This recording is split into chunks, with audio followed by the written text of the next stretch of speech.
Inflation explained with Stickman. Imagine there are 100 stickmen living in a small city, and there are only 10 pizza shops in the city. At first, a pizza costs just 10 coins.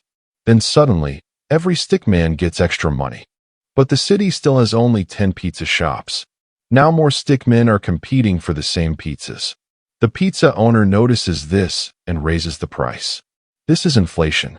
More money chasing the same amount of stuff. But that's only one type of inflation.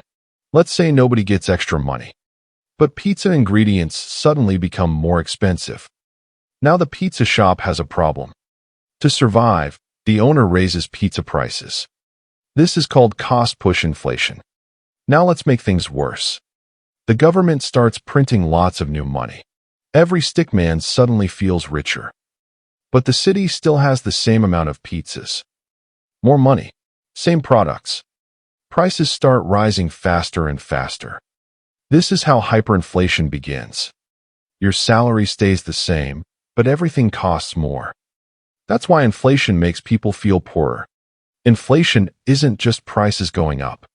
It's your money losing purchasing power. So what's one thing that's become ridiculously expensive lately? Comment below.